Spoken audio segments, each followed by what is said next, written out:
What's up YouTube, this is Collect Pokemon and welcome back to another video. So today's video is going to be an interesting one. Today we are going to talk about Chilling Reign, Jet Black Spirit, and Silver Lance. So what am I talking about? Well, basically, you guys all know that the new set for the Japanese cards will be released this Friday. But obviously, we're going to get some early access. So tomorrow, we're going to do a live opening of 10 sets. Basically, on the website right now, I have 10 sets posted up.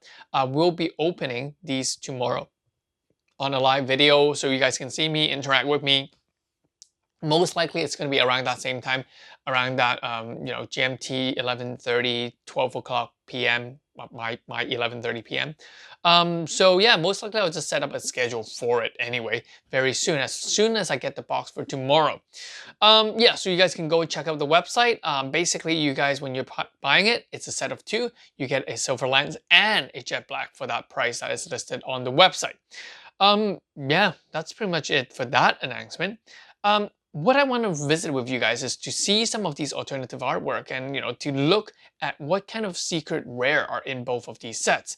And to really kind of understand and appreciate how Chilling Reign will actually do. And how, by looking at how well this set sell, how Chilling Reign will do. That's what I was going to say. Second thing is that there is not a lot of quantity of these cards out there. I think from what I know is that is either people never thought this was a popular set or, they're printing it in wave. Basically, what I was told from the place where I get my cards is that, tomorrow on release, I'm going to get a first wave, which is a very, very small quantity. And then after the release, I think next week, we're going to see a larger wave that has more boxes that will be coming in. So after the boxes are sold out on my website, the 10 sets, what we're going to do, we have to wait like a week before I post more so that you guys can purchase it. So that is what is happening. So what I would foresee is that the price after tomorrow or Friday, we're going to see price, skyrocket to a point. And then next week, once we get more stock, we're going to see a little slight dip back in the price. But that's generally what I'm thinking. And I would think that maybe one set will do better than the other. So you might see some sets selling for a much more expensive price, or more people are going to do these kind of package or bundle deal. As for the promotional cards, I've heard that only participating stores in Japan will get that card. It's not a card that is given to the Celebi promo card. It's not a card that is given away from, by the Pokemon Center. So those is unlikely. So those boxes that I have will unlikely have those promo cards. So yeah, that's that. So let's take a look at some of these cards and, let's just appreciate some of these artwork. Now we have two sets, right? The S6H, which is the Silver Lance side, and the S6K, which is the Jet Black side. Now this one is a regular V card, Volcanion, we can see that. And then we have the horse. I have no idea how to say it now. We have an alternative art of the horse. I really want you to take a look at some of these cards. This is Rapidash, Galarian Rapidash. Now here's the thing I really want to bring to your attention. Now, a lot of Gen 1 Pokemons are going to be more popular Pokemon, such as the ones we see why Hidden Fates is better than Shining Fates, or Vivid Voltage is better than Battle Style. Well, I mean, obviously, you guys can say that, hey, Vivid Voltage is amazing rare. Yes, that's true. But at the same time, Pikachu is a very, very popular Gen 1 Pokemon. What we're going to see is that Pokemon will start to mix a lot of the Gen 1 Pokemons into each one of these sets. Usually there's one or two Gen 1 Pokemon within these sets, and I think that it's going to bring up the popularity as well as the collectability of many of these sets. Now, one thing that is very, very interesting is the alternative arts and how they are treating the alternative art. Traditionally, when they first started to run alternative art in the Sun and Moon era, especially with the tag team, we see the Charizard Reshiram, we see the Latias, we see the Pikachu Zekrom, we see the Gengar. Those kind of alternative artwork is still very cartoony. What I mean is that those artwork really mainly focuses on a different alternative drawing of the characters. And I think it is exciting, but it's not that exciting. So in terms of those alternative art, what we see is that, Latios, that heart shape, prices are going up. Gengar and Mimikyu, prices are going up. And, Pikachu, Zekrom, prices are going up. Venusaur and I forgot which one of the Pokemon, those alternative arts are really going up in price. Now, that is alternative art, but that alternative art just doesn't capture my eyeball. I just don't know why. I just see it as, aw, kind of thing, but I don't see it as, wow, that's an alternative art kind of thing. And I think that Pokemon has really, really pushed that concept of alternative art in the Sword and Shield era, especially in modern sets or recent set, especially after Vivid Voltage. Let's take a look at these alternative artwork after Battle Style. After Battle Style or within Battle Style. We can see that these alternative artwork contains multiple Pokemon. That's one thing. Second thing is that the artwork consists of not just the Pokemon, but it tells the story as to where that Pokemon is standing or the background. The Galarian Rapidash looks like a unicorn that is looking at a flower field. How beautiful is that?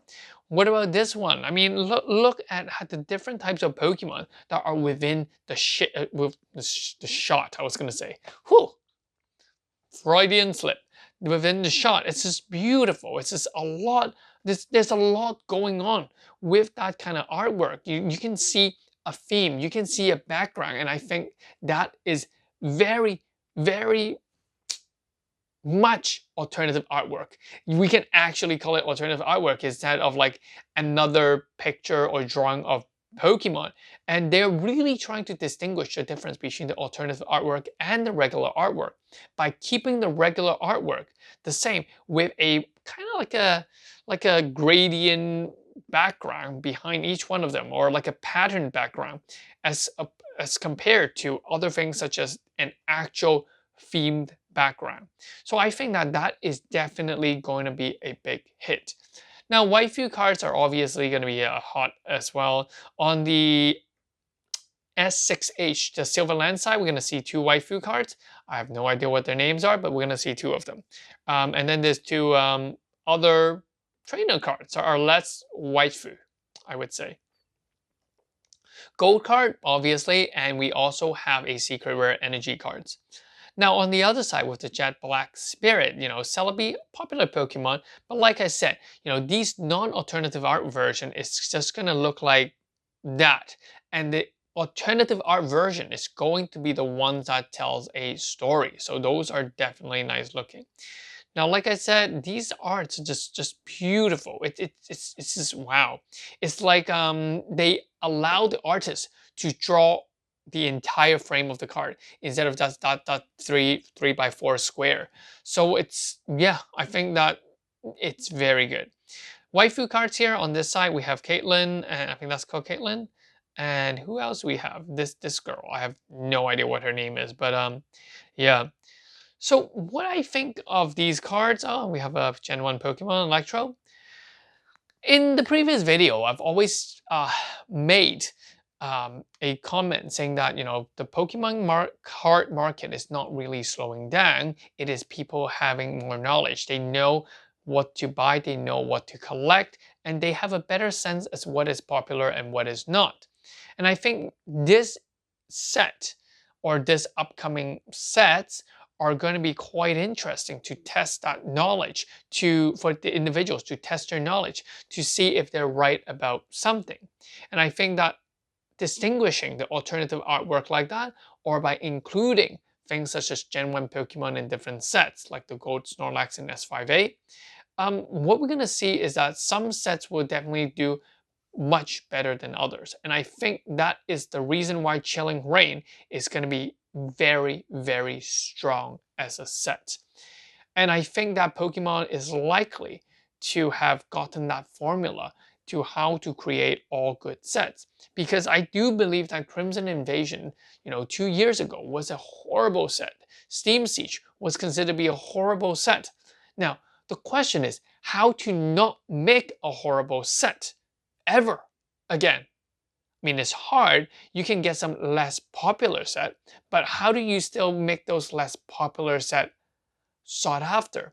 And I think the key is to include either Gen 1 Pokemon in them, or to include very nice alternative artwork. And I think that Pokemon is trying to do both, because it is not possible to always include Gen 1 Pokemon. I mean, there's theoretically only 151 of them. And within that 151, not all of them are popular. And technically they do include some of them for the, baby hollow, the hollow rare card slots. So I think that they're getting that formula. And I think that people with knowledge like you guys will now to collect more niche. You might not buy into the whole set, but you would definitely buy up some individual cards.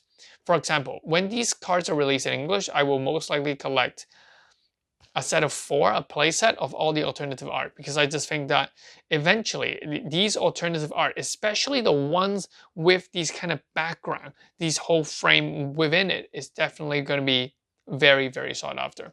I'm not saying things such as the, the Rapid Strike Battle Style Meditation guy, Urshifu. That one looks good, but I just don't vividly remember what kind of things were in the background of that set. Yeah. And so, yeah, let me know in the comment section. Do you guys prefer and do you guys like artwork such as these one? Do you think that these artwork, these alternative artwork is gonna stay? Or is it just gonna be a 1 or 2 set thing? Yeah. And will you try to collect some of these artwork?